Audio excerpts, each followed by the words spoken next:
ಇರ್ರಿ, ಒಳ್ಳೆ ಹಾಡ್ ಬರ್ತಿದೆ, ಮಧ್ಯದಲ್ಲಿ ಬಾ ಅಂತಿದ್ದೀರಲ್ಲ.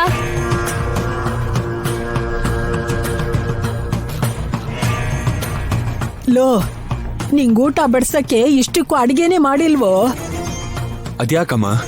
ಅದೇ ಅಲ್ವಾ ನಾನು ಬಡ್ಕೋತಿರೋದು.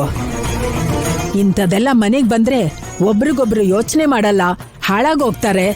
ಕೆಲ್ಸ ಏನು ಮಾಡ್ದೇನೆ ಅದ್ರ ಮೇಲೇನೆ ಗಮನ ಇರತ್ತೆ ಅಂತ ನಿಮ್ಮಣ್ಣ ಸುಮ್ನೆ ಹೇಳಿದಾನ?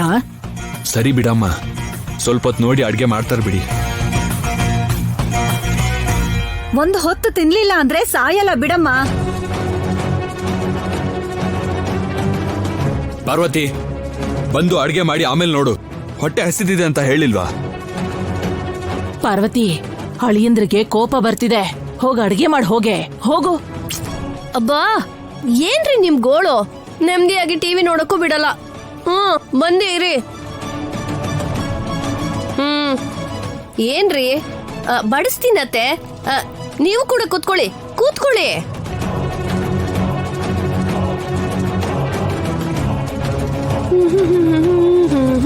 ಇದೇನೇ ಪಾರ್ವತಿ, ಇದನ್ನೆಲ್ಲಿಂದ ತಂದೆ? ಹೋಟ್ಲಿಂದ ತರಿಸಿದೀನತ್ತೆ. ಹೋಟೆಲಿಂದ ತರಿಸಿದ್ಯಾ?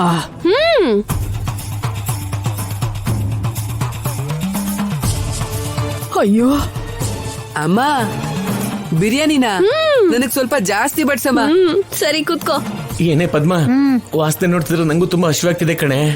ಹೋಗ್ ತಿನ್ನೋಣ ಬಾರೆ. ಇಷ್ಟೊಂದು ನಾಚಿಕೆ ಯಾಕ್ರಿ? ಹೋಗ್ ತಿನ್ನೋಣ ಬನ್ನಿ. ತಿನ್ನೋಣ ನಡಿ.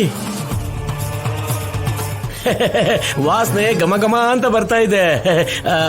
ತಟ್ಟೆ ಹಿಡಿ. ಪಾರ್ವತಿ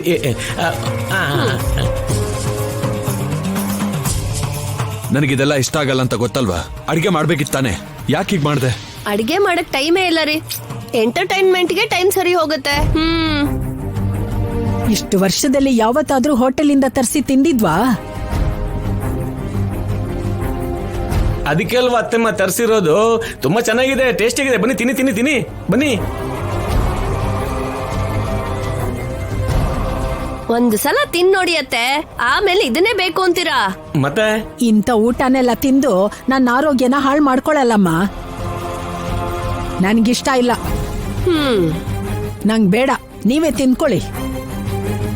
ನನ್ ದೊಡ್ಡ ಮಗನ್ಗಿಷ್ಟ ಇಲ್ದಿರೋ ಕೆಲ್ಸ ನಾನ್ ಮಾಡಲ್ಲ, ನಂಗ್ ಬೇಡ. ಹಸುವು ಅಂತಿದ್ಯಲ್ಲಮ್ಮ. ಹಸುವು ಸತ್ ಹೋಗಿದ್ಯೆ. ನೀವೆಲ್ಲ ತಿನ್ನೋದ್ ನೋಡಿ ನಾನ್ ಹೊಟ್ಟೆ ತುಂಬಿಟ್ಟಿದೆ ಕಣೆ.